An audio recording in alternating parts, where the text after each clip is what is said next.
So I made a video and said Blazer oil pan.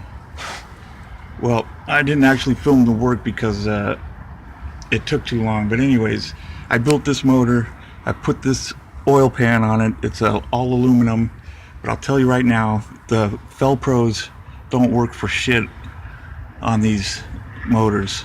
They're garbage. You got to get the cork ones and with the rubbers that go on both ends, and it's real simple. You just make sure you put a lot of clean the shit out of where the gaskets are going to go. Use a moderate amount of gasket seal, just one bead, and then on the corners of that arced curve right there, you want to put a little extra. You know, you put it on the block, put the rubber gasket up on there, put the cork, put the rubber in the back, and then you go over it again with the gasket seal, and same thing, put a little extra on the corners there at both ends.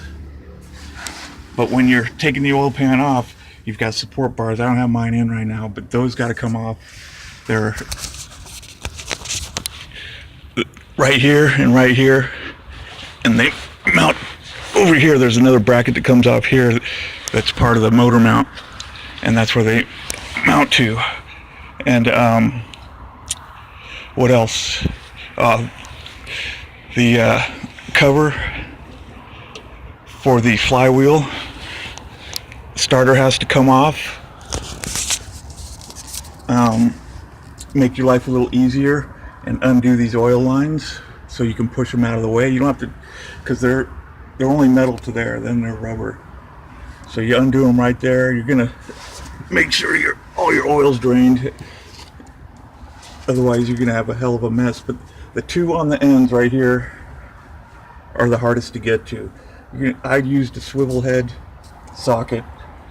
I'm pretty sure they're 12 millimeters is what I use, but I think it's ½ inch, and then these along the side 7/16. Piece of cake. Just remember, when you're putting that oil pan up, all the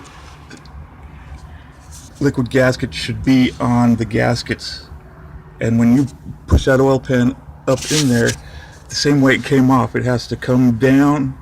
When it comes off, this end right here has to come down, and then you pull it out. You got to work it because it's in there tight, and when you put it back, you got to stay as level as possible till you get to about here. This part goes up first, but try not to touch the silicone. You get it once you get past this support frame right here, you just push it up in there, and because of that support frame, you're going to be over this way. That's why you don't want to just push it straight up. You got to get past that, get over, and then once you get it up, they got those plastic screws that come with the gasket kit. Those work really well because you can just stuff them in there and that'll hold the pan up, because you don't want to be holding the pan and then have it drop and then think that you're going to get it back on there and not have a leak. These things, like you can see, I'm still leaking a little bit of oil, and is it oil? That looks like transmission fluid, which is it's an old truck. It's an 89. The motor came out of a 69 Corvette, but I used all the old top end after I did a valve job on it and all that bullshit. But I put gear drive in the front. The motor came out really nice. Oil pan is the end of the job, and you want to do it right. Otherwise, because if you have to keep going under there and doing it, I tell you what, I was throwing some wrenches around. Anyways, I hope it helped.